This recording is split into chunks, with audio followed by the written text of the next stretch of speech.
শূন্যতা শূন্যতা আমার সঙ্গী। জীবনের প্রতিটি কোণে সে বাসা বেঁধে আছে। আমি ছুটছি যেন শূন্যের দেওয়াল ভাঙতে পারি, কিন্তু প্রতিবারে ফিরে আসি শূন্য হাতে।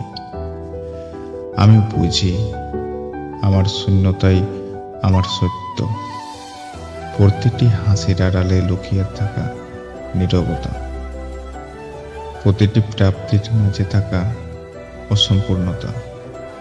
সবাই শূন্যর গল্প, আমি আর ছুটি না। শূন্যতা আমায় গ্রাস করেছে, আর আমি নিজেকে ছেড়ে দিয়েছি তার হাতে। শুধু অনুভব করি আমি নেই, আমি কেবল শূন্য।